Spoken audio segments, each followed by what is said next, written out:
Hola amigos de Nice to Meet You, qué gusto volver a estar con ustedes como cada semana, un episodio nuevo, un invitado nuevo y la invitada de hoy, la verdad que le comentaba hace ratito que me da mucho orgullo porque son estas nuevas generaciones que vienen rompiendo, que vienen aguerridos, que vienen con este espíritu de libertad y de independencia. Claudia Santís, muchísimo gusto, ella es chef de San Juan Chamula y pues estamos aquí en su restaurante. Bienvenida, mucho gusto. Muchas gracias, gracias a todos y gracias a ustedes por la invitación. Es un gusto poder compartir con ustedes un poco de nuestro caminar y sobre todo que pues nos ayudan, justo lo que tú dices, ¿no? De como propagar esta rebeldía, estas ganas de alcanzar sueños, de crear sueños, y pues ustedes son como también parte, ¿no? De la plataforma y de los aliados y de las alianzas que podemos hacer para que esto se escuche y poder inspirar a nuevas generaciones. Claudia, cuando recién, apenas nos conocimos hoy, ya habíamos platicado creo por mensajitos para ponernos de acuerdo, pero te decía que admiro mucho esta rebeldía que tú tuviste desde niña y me gustaría que nos platicaras un poquito acerca de eso. ¿Cómo fue tu infancia en estas comunidades indígenas donde las mujeres regularmente no tienen voz, no tienen participación y que vienen con un camino ya marcado, con algo de tú te vas a dedicar a esto, a cuidar a tu familia, a tus hermanitos, a tu mamá, todo, te vas a dedicar al hogar, a la cocina? Sin embargo, la cocina para ti fue una inspiración diferente, fue tu rebeldía. Sí, muchas gracias. Pues sí, realmente incluso desde que tú ya vienes, estás en el vientre de la mamá y saben que eres mujer, pues quieras o no, o bueno, en sí la parte cultural del pueblo es que ya tienes designado, ¿no? Cuál va a ser tu futuro, aunque tú no quieras, tú lo acabas de decir. En las comunidades indígenas y principalmente en la mía, la mujer no tiene voz y voto. Lamentablemente las mujeres nos movemos a través de un hombre y en este caso es el papá, y cuando toca casarte pues es el esposo, ¿no? El marido. Y pues ellos guían tu vida, ellos llevan tu vida, ellos, por ejemplo, el papá decide con quién te tienes que casar, si a la familia le conviene. El marido decide cuántos hijos vas a tener y a qué te tienes que dedicar, si en caso hay si el marido tiene como esta parte, ¿no? de apertura para que tú puedas hacer algo. Pero en realidad en nuestra niñez justo eso, nos educan para llevar una casa y aprender a llevar una familia. Entonces desde muy pequeñas nos enlazan con la cocina, con el campo, porque en nuestra parte de San Juan, por ejemplo, nosotras las mujeres sí nos metemos al campo, a la milpa y todo ese proceso. Entonces nos van educando para ello, te meten en la cocina, sabes que tienes que madrugar entre 3, 4 de la mañana, que serán los horarios, ¿no? de levantarte, estar lista y empezar a moler el nixtamal, hacer tortillas para que a las 5:30 más o menos esté todo listo y los hombres puedan desayunar e irse a su labor. Exacto, a la milpa o a donde tenían que ir a trabajar. Y en el transcurso del día, pues tienes que aprender a cuidar los borregos, porque para nosotros es muy importante y muy sagrado los borregos. Y aparte porque es parte de nuestra vestimenta, entonces cuidas borregos, tienes que atender la casa si hay algo más que hacer, tienes que aprender a bordar, a tejer en el telar de cintura, principalmente, que eso se enseñaba antes, y hacer otras labores que si se necesita, como limpiar milpa, porque tú también te metes, y luego regresar a casa y estar que a las 7, que es cuando regresa la mayoría de los hombres, tener todo listo para que lleguen a cenar, ¿no? A comer, cenar, que es como Y esa es la rutina. Vas creciendo y mientras vas creciendo, pues más te van involucrando para que seas una buena mujer. porque también, y lamentablemente en nuestra parte cultural, hay clasificación para las mujeres. Entonces, dependiendo de lo que tú sepas hacer, es como el valor que te van a dar. Okay. Entonces, si sabes cocinar, bordar, tejer, ver la milpa, no sé, o sea, es como hacerte una lista de tus habilidades y aptitudes, y dependiendo de esa lista, es como lamentablemente pues te ponen el precio, ¿no? Porque todavía hay familias que venden a sus hijas. Entonces, con referente a eso, pues es también la persona quien te puede adquirir, ¿no? Y esa es la vida de una mujer. Después de ahí, después de casa, del núcleo familiar, pues te pasas a la casa del esposo, porque la mayoría de las veces son pocos los hombres que ya tienen como la casa para la mujer y se van a vivir solos. Todavía hay hombres que se llevan las mujeres a la casa de los papás, y entonces tienes que convivir con la familia del esposo, y pues obviamente tu labor crece porque pues tienes que quedar bien con la familia y hacer muchas más actividades con la familia del esposo. Esa es como la labor. Y en mi caso era algo que no me parecía, no me gustaba, y era algo que yo decía, creo que se tiene que cambiar. Veía a mi alrededor y veía a mis primas, por ejemplo, o a las mujeres de mi alrededor, de la comunidad, cómo cambiaban, tanto físicamente como mentalmente. O sea, tenían rasgos. De repente cuando pues eres soltera, yo veía, ¿no?, en las mujeres como que se veían vivas, ¿no?, que tenían como este espíritu de querer seguir y de querer hacer, pero cuando se casaban veía como poco a poco se iban, yo le puedo llamar así, como muriendo, ¿no? Okay. Y de hecho tengo presente 2 personas importantes para mí, que las vi, ¿no?, o sea, cómo tenían esta chispa, este espíritu, y de repente cuando se casan, cómo desaparecen. Entonces, como esas historias y como esas realidades, a mí me motivó y dije, yo no quiero una vida semejante a la de ellas, y siento que también hay que poner como pausa a todo eso.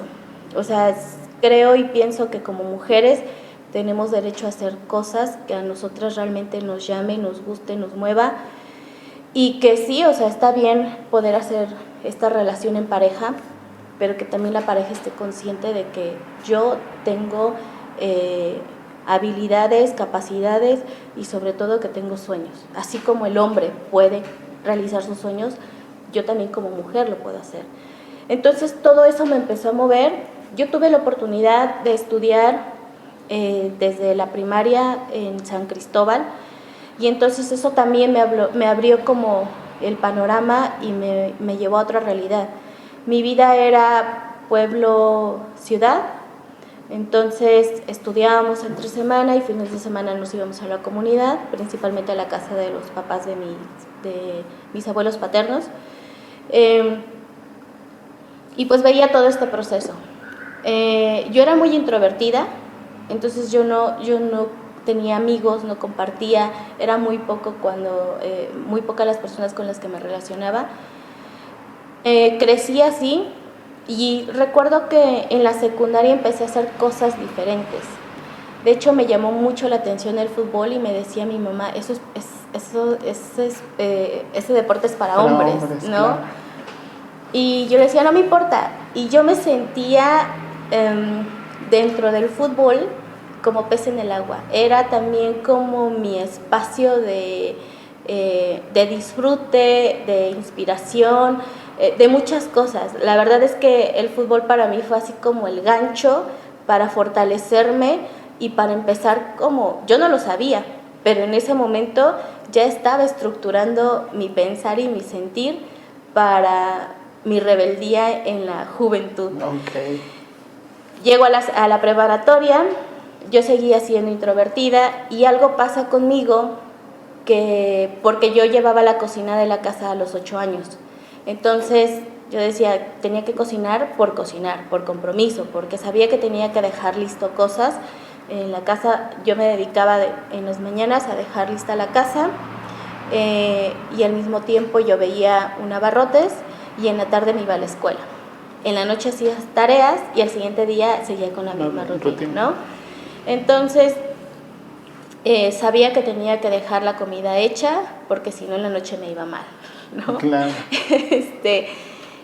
Y eso, o sea, fue como algo que decía, bueno, es un compromiso, no me llama, no me llena, porque yo lo veía y lo sentía así, de que tenía que cocinar por cocinar.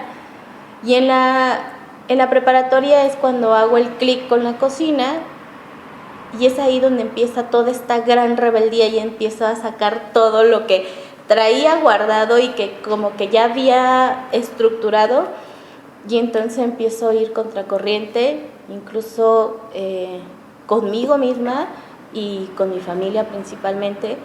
Conmigo misma porque tenía que hacer cosas sola y tenía que salirme del núcleo familiar.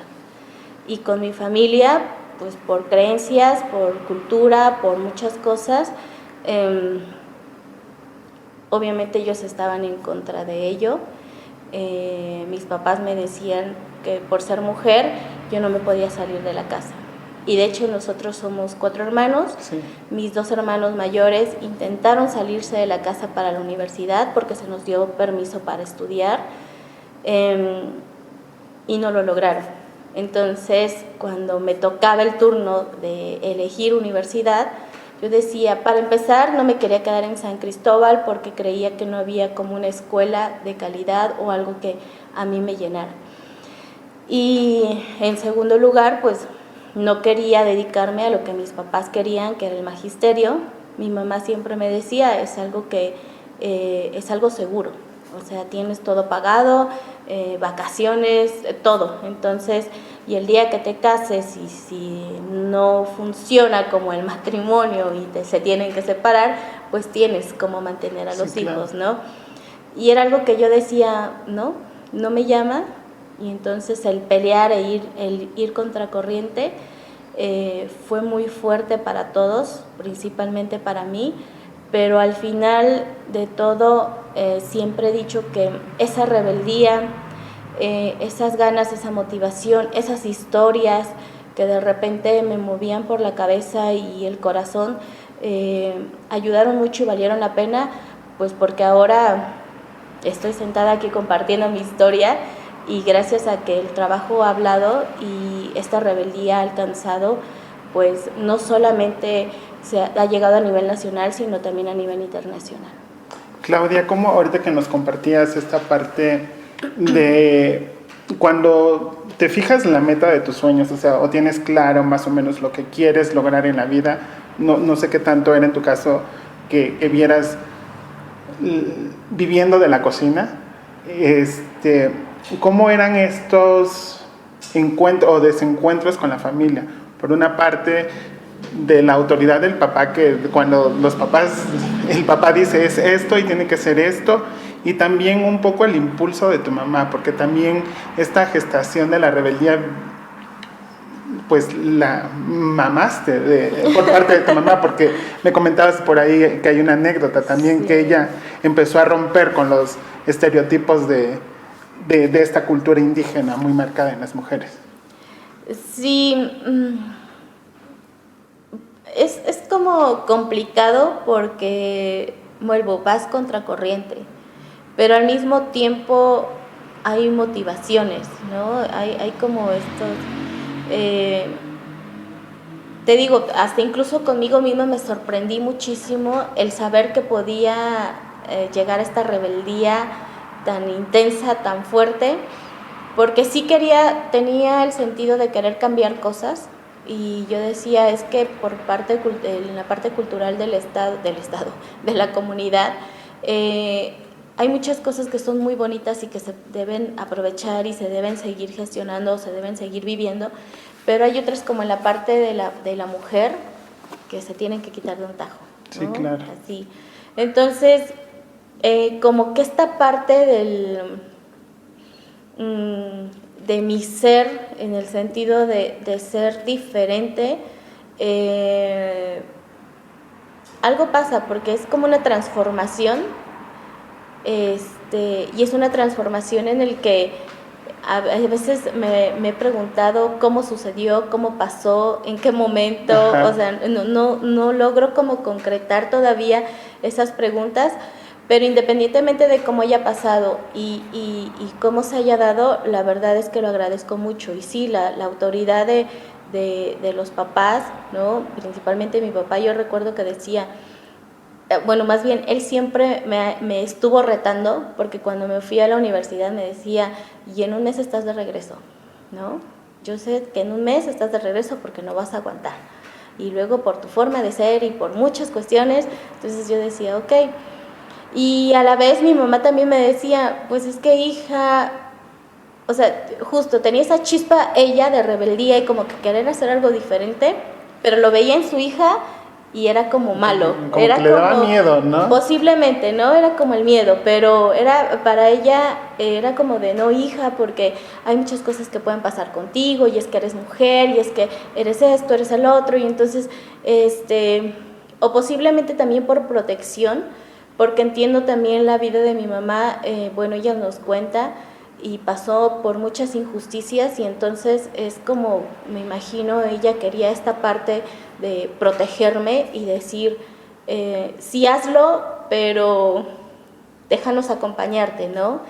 Y en este caso era como yo decir, lo voy a hacer y lo quiero hacer sola. Entonces era como esa confrontación entre mi familia y yo, y también porque otra de las cosas que decía es que quiero demostrarme, y también quiero demostrarle a la sociedad que podemos alcanzar cosas grandes. Lamentablemente, pues también en mi caminar, por ser indígena, mujer, joven, he pasado por muchas circunstancias, y muchas de ellas siempre me decían, no puedes y no debes, ¿no? Entonces yo decía, pues te voy a demostrar que sí. Pero de hecho hay una frase que nace en la Ciudad de México que es que hable mi trabajo y no mi boca, porque justo con esto yo decía, posiblemente yo no te voy a saber contestar, no voy a tener una frase para poder hacerte entender que sí puedo, pero lo voy a hacer con mi trabajo. Mi trabajo va a ser quien va a hablar, mi trabajo va a ser quien va a abrir las puertas y quien va a decir por mí, y de esta manera vas a entender que puedo alcanzar grandes cosas, estos sueños. Porque incluso también me decían, ¿para qué estudias? Si luego te vas a casar y luego te vas a ir a tu comunidad. Exacto, o dependiendo con quién te cases, te vas a quedar en casa, de nada va a servir el título profesional, porque incluso también le decía a mi mamá, quiero un título profesional, mamá, porque nadie de mi familia, familiares, tiene un título profesional. De hecho, fui la primera que obtuvo el título profesional, y luego mis hermanos, a pesar de ser mayores que yo. Y yo decía, quiero que la gente, o por ejemplo, si ya no son mis primos, son los hijos de mis primos, se den cuenta que podemos alcanzar cosas, ¿no? Y por ejemplo, los títulos profesionales son muy pocos, como mujeres indígenas, quienes lo alcanzamos, porque por lo regular, nosotras las mujeres, a lo mucho que nos dejen estudiar es la secundaria, y hasta ahí, y te casas, ¿no? Entonces, esa era como también mi motivación y mis ganas de decir, por lo menos, yo decía, por lo menos que mi sala vea el título profesional, licenciada en algo, porque en ese entonces todavía no sabía Ajá. qué, licenciada en algo, y listo, con eso tengo, ¿no? Y he cumplido, y he demostrado.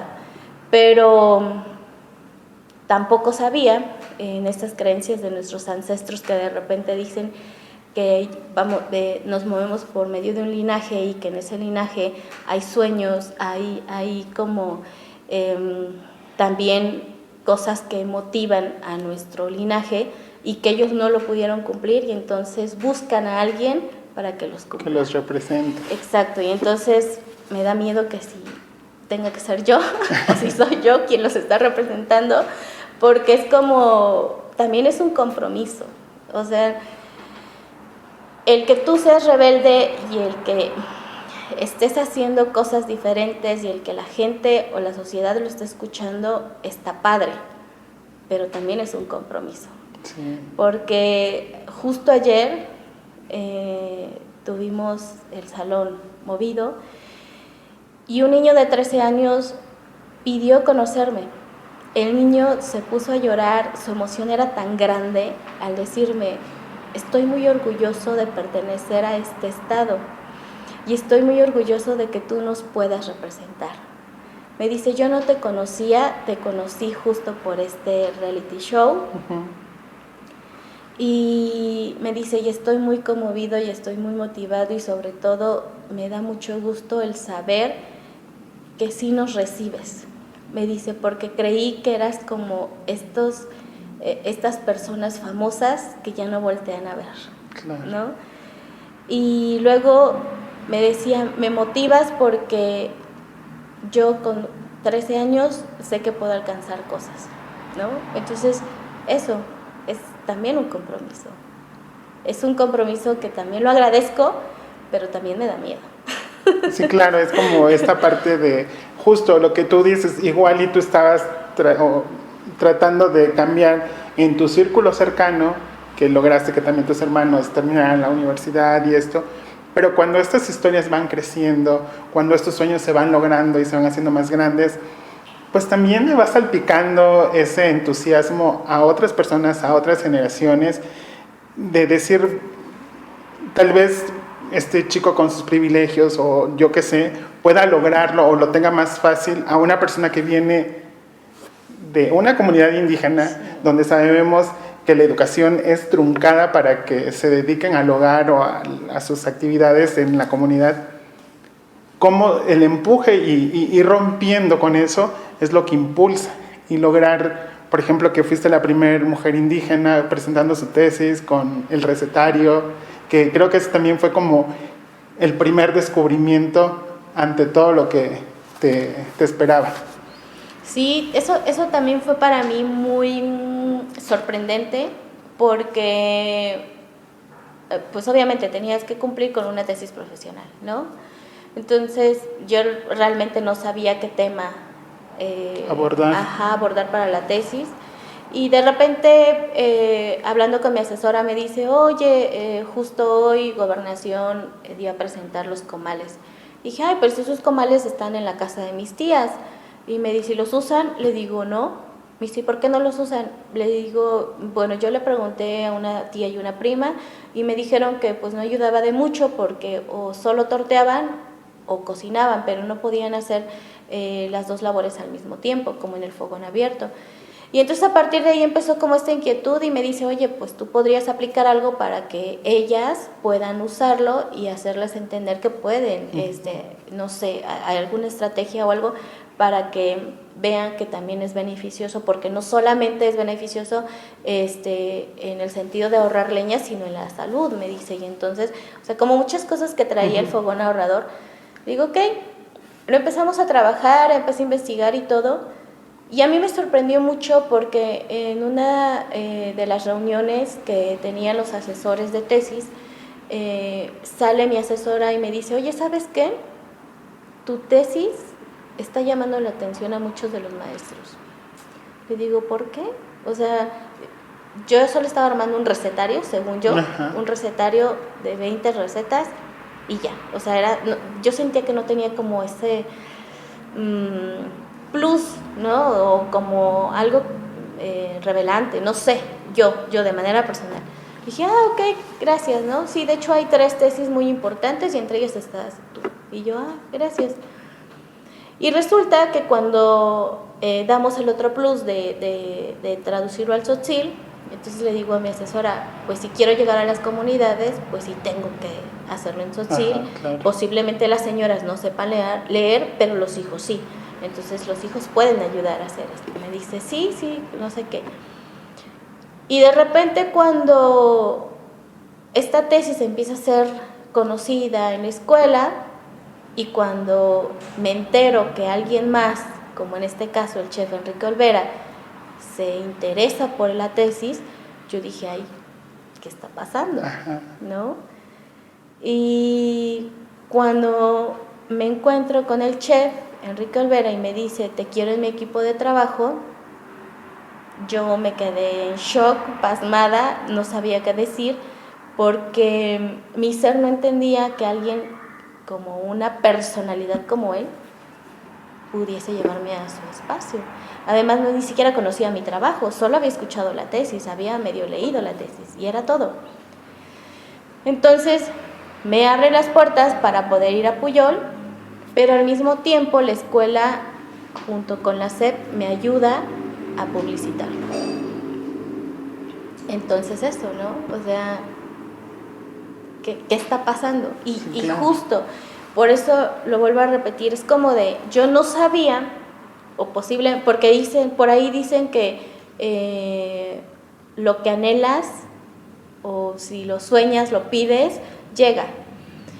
Tú atraes como si lo crees, universo, lo creas. Ajá, exacto. Yo que recuerde jamás dije, ay, quiero estar en el mejor restaurante del mundo o de México, o quiero ser famosa. Según yo, jamás fue como ese pacto con el universo, pero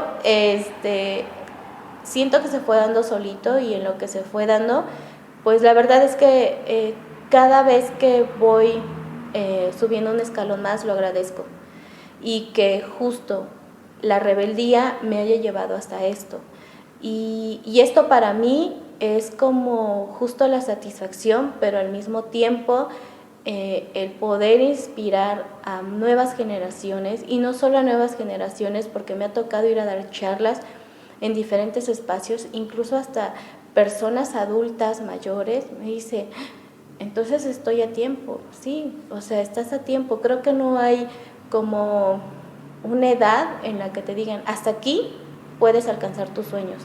Yo creo que mientras quieras, mientras puedas, y más bien eso, que tú lo decidas, que realmente tú decidas que quieres alcanzarlo y que creas en ti, eso se puede hacer en la edad que sea. Tengo muy presente el señor que se graduó, si no recuerdo, el año pasado, hace 2 años, en la universidad, que era su anhelo el poder seguir estudiando y terminar la universidad a sus 80 y tantos años. Pues ese es el claro ejemplo, que no hay edad para poder cumplir sueños, siempre y cuando lo quieras tú y creas en ti, ¿no? Sí, claro, y más cuando son de corazón, son aún más fuertes porque vienen desde adentro, el empujón viene pues de corazón, ahora sí que se valga la renombrancia. Claudia, me gustaría platicar, bueno, que nos cuentes un poquito cómo fue tu experiencia en el Iron Chef. ¿Cómo llega la invitación? ¿Cómo es el proceso? Me imagino que debe haber una preselección para que ya luego tú participes. Mira, esa preselección a mí también me ¿cómo se dice? ¿Te sorprendió? Pues sí, posiblemente me sorprendió porque no hubo una preselección. De hecho, a mí me llega una llamada por parte de la producción, me dicen que me invitan que quieren que esté en un reality show, y me dieron así como a grandes rasgos de qué se trataba, y me dijeron, tienes tantos días para decirme sí o no. Y era como de, ok. Lo platico con el equipo, porque luego me dicen que si decido que sí, me acompañarían dos personas del equipo. Ajá. Entonces las sous-chefs, ¿no? Y en este caso yo dije, bueno, lo tengo que platicar con ellas, porque no soy de llegar y decir, bueno, de imponer. Siempre es como platicarlo. Y les dije, vamos a salir en televisión, y entonces les expliqué, ¿no?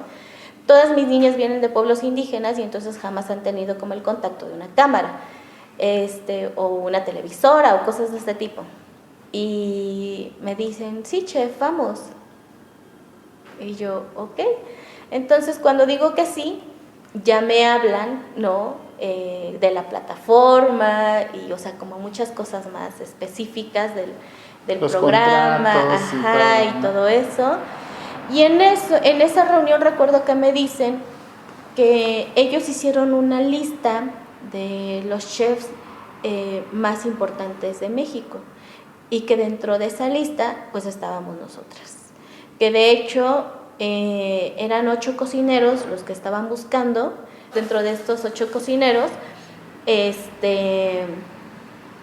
estaba yo, o sea que de primera mano estaba yo. Ajá. Y que pues obviamente si yo no aceptaba, pues tenía alguien, ¿no? Lista, alguien más, ¿no? Ajá, que pudiese estar dentro de. Entonces, como estas cosas que a mí me sorprendió, porque dije, ¿por qué yo? ¿No? Y de repente fue como muy impactante el saber que íbamos a estar en la plataforma de Netflix. En algún momento alguien me dijo, oye, ya deberías estar en Netflix. Y le digo, ¿por qué? Me dices más, deberías venderle tu historia a Netflix. Y yo, le digo, no, o sea, estoy bien, ¿no? Pero fueron como muchas cosas que se fueron dando. Y al estar, pues ya dentro del barco, la verdad es que de manera particular a mí me daba muchos nervios, mucho temor. De hecho, me decían televisora y desde los pies hasta la cabeza me temblaba todo, así, absolutamente todo. Era tan impactante para mí porque de hecho nos hablan antes de la grabación, si no mal recuerdo, como 4 o 5 meses antes, y entonces en esos 5 meses antes de llegar a la grabación eran los nervios de punta. Y que además no puedes decir nada. No, de hecho es un secreto, de hecho, sí, te dicen, es un secreto, así, literal es un secreto, y tienen que, por ejemplo, el equipo, obviamente no puedes etiquetar, no puedes decir nada hasta que la plataforma que el episodio dijera, se suba, sí, ¿no? Ajá, la plataforma, la producción te dijera, ¿no? Entonces era como de, ok.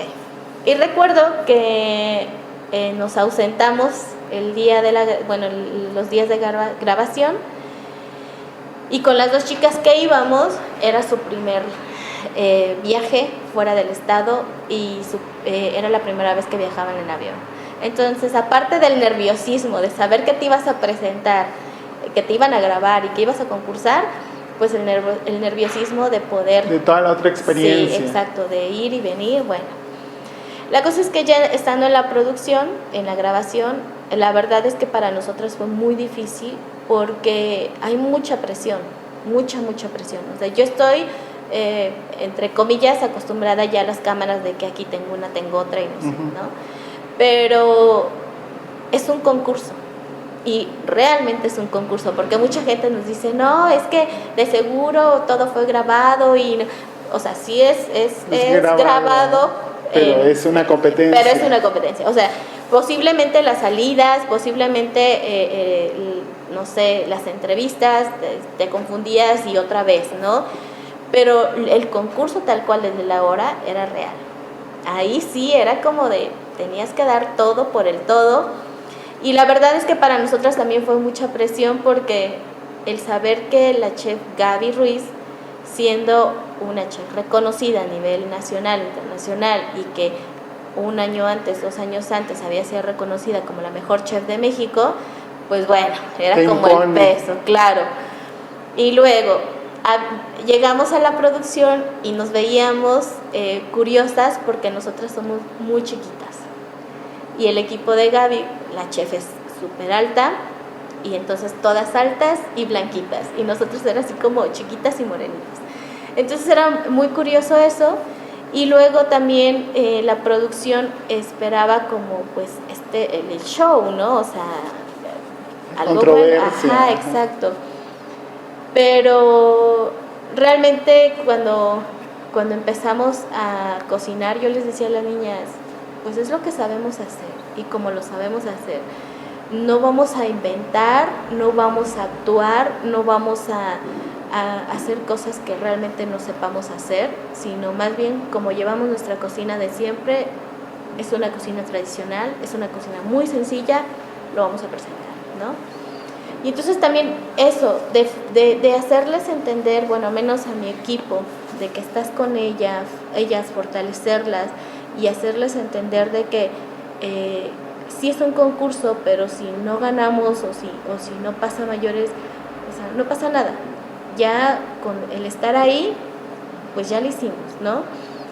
Pero nos llevamos la sorpresa, incluso con el primer platillo de que le habíamos ganado a la chef, a mí me sorprendió muchísimo porque dije, uy, o sea, es que también fue algo muy curioso porque un mes antes yo no sabía con quién me iba a enfrentar, yo no sabía los Iron, solo me dijeron que eran 3 Iron, pero no nos habían dicho quiénes.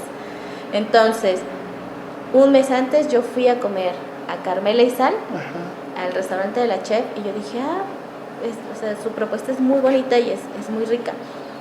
Y entonces el enfrentarnos en Iron Chef era como, pues muy fuerte para mí. Pero la verdad es que fue una experiencia también, a mí en lo particular me llamó mucho el decir sí a la plataforma, porque también dije, es una plataforma que se ve a nivel internacional y que ahí es donde puedo hacer, como puedo dar un grito. Como seguir representando. Sí, pero este grito de pueblos indígenas, por eso los trajes, por eso la cocina, o sea, implementada a lo tradicional, y esta parte de que tenemos que valorar todo lo que tenemos a nuestro alrededor, principalmente esta cocina tradicional mexicana que ha sido nuestra base y que lamentablemente los vamos dejando a un lado. Y los pueblos indígenas, que también nosotros somos base importante y somos parte de la sociedad, porque mucha gente es como de la ciudad y el pueblo y es algo separado, cuando no, en realidad también nosotros somos el equilibrio del ecosistema, somos el equilibrio de la sociedad, somos parte de la historia de la sociedad de México, o sea, que la gente entendiera eso, que también nosotros tuviésemos ese peso, y esa plataforma para mí fue como la inspiración y la motivación de decir sí, para decir, hey, aquí estamos los pueblos indígenas y también estamos haciendo cosas y podemos hacer cosas, y sobre todo el que podemos poner en alto a nuestro México con nuestras propias herramientas.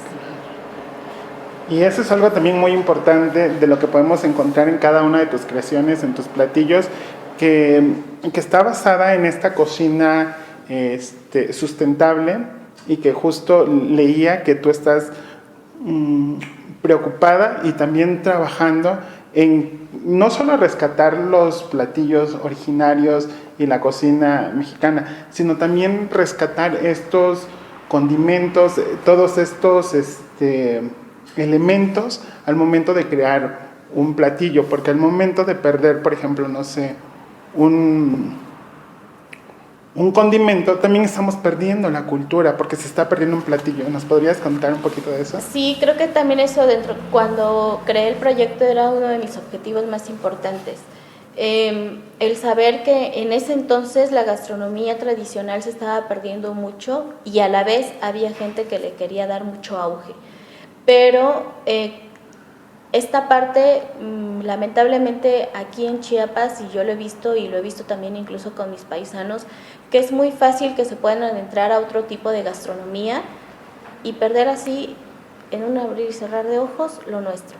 Entonces yo decía, no, ¿por qué? O sea, y aparte lo que tú decías, conecta con varios elementos. Bueno, al menos yo lo veo así porque mis abuelos me enseñaron un tipo de gastronomía y me enseñaron que la comida está enlazada con varias cosas, con la tierra, con la salud, con las creencias, o sea, con muchos elementos, y lo que tú dices, se pierde posiblemente para nosotros, ay, no importa, es una simple hoja, no pasa nada. El epazote, por ejemplo. Ajá, sí, ay, se perdió el epazote, no pasa nada. No es cierto. El epazote tiene una gran historia, y luego el epazote es también medicinal, sí, claro. O sea, el epazote también es parte de nuestra vida, el contacto con el universo, o sea, como muchas cosas de eso que digo, no puede pasar. Entonces, dentro del proyecto, justo, es como conectar y hacerle entender a la gente que también conforme vas comiendo o lo que vayas comiendo, también eso va a ser en un futuro cómo va a presentarse tu vida o va tu cuerpo, tu ser. ¿A qué me refiero? Yo siempre hacía comparaciones de la ciudad-pueblo, y por ejemplo, en la ciudad dicen que a los 60 años ya es de tercera edad. Uh-huh. En el pueblo es a los 80, bueno, era a los 80, a los 90 años, ¿no?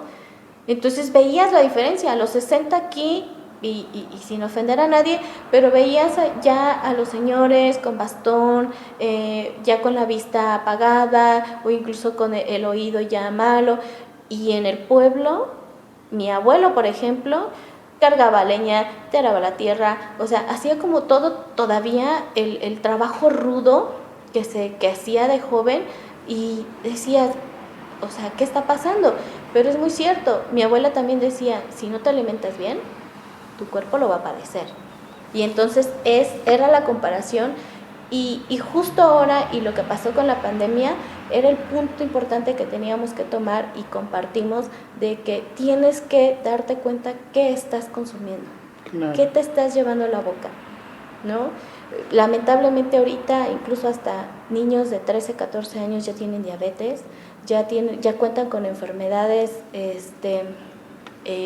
que lo veías a partir de los 40, 50 años, y dices, ¿qué pasa? Pues pasa porque todo ya está procesado. De hecho, en algún momento tuvimos una plática con unas amigas y decíamos, pues prácticamente todo lo que estamos consumiendo tiene plástico, ya es de plástico, ya es de químicos, ya es todo artificial, entonces nosotros ya somos artificiales. Sí, claro. ¿No?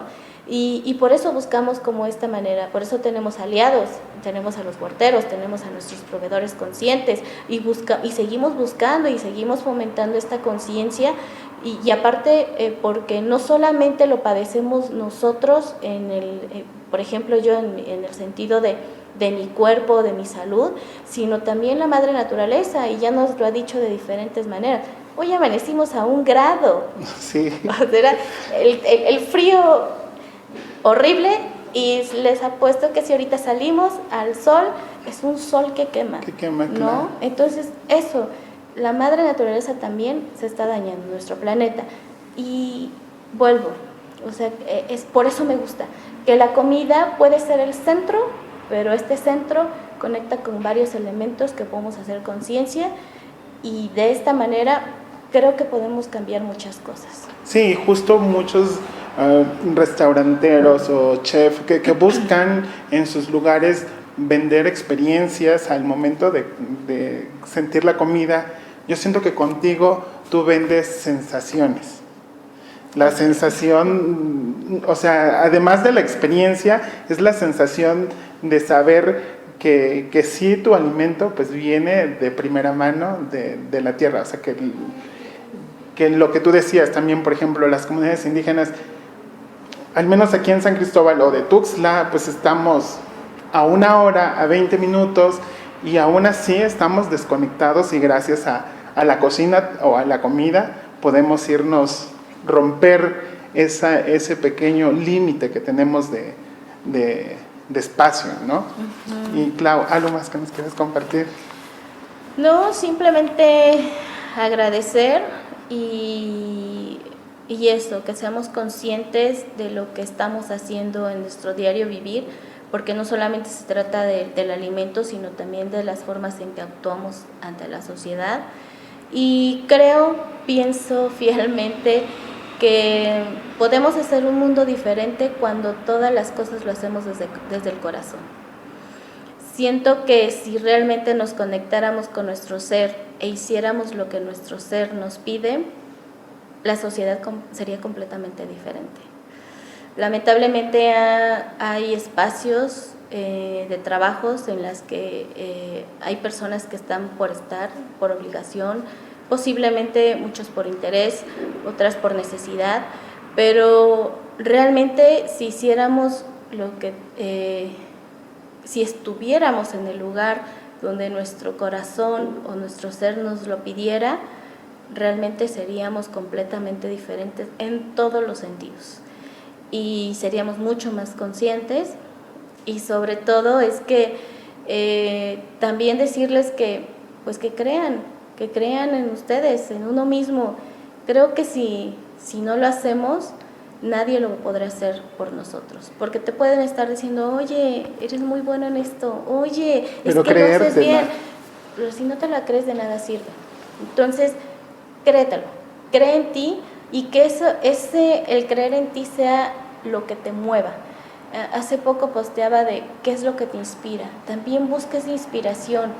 Hay cosas que nos mueven, ¿no? Y a veces ni siquiera nos damos cuenta. Entonces, conéctate, simplemente conectarte y deja fluir. Y de verdad, si lo haces de esta manera, obviamente hay obstáculos, obviamente hay retos. No, la vida no es color de rosa. Exacto, pero es más satisfactorio. Estos retos son mucho más, lo voy a decir así, son mucho más sabrosos porque sabes que lo estás luchando y lo estás haciendo o lo estás derribando por algo que a ti te mueve, algo que a ti te gusta. Y entonces aprendes, que esa es otra de las partes, ¿no? Cuando tú derribas obstáculos, aprendes mucho, te fortaleces. Y eso, o sea, háganlo desde el corazón y de verdad, si lo hacen desde el corazón, va a cambiar su panorama, su perspectiva completamente y sobre todo también es que atrévanse. El miedo sí es un obstáculo, pero cuando lo haces con miedo, también la satisfacción es mucho mayor, así que cumplan sus sueños. Ok, muchísimas gracias por esta plática motivadora, muchas gracias por tu historia, muchas gracias por abrirnos las puertas a tu restaurante, Claudia Santís, aquí en San Cristóbal de las Casas. Vamos a dejar aquí los datos para que hagan sus reservaciones y para que vengan a comer desde luego. Y muchísimas felicidades además porque acaban de cumplir 6 años de compartir sensaciones y experiencias. Muchísimas gracias y muchísimas felicidades y espero que pronto sigamos haciendo pues más de este tipo de charlas. Gracias y hasta la próxima. Gracias a ustedes. Gracias, hasta la próxima. Nice to meet you.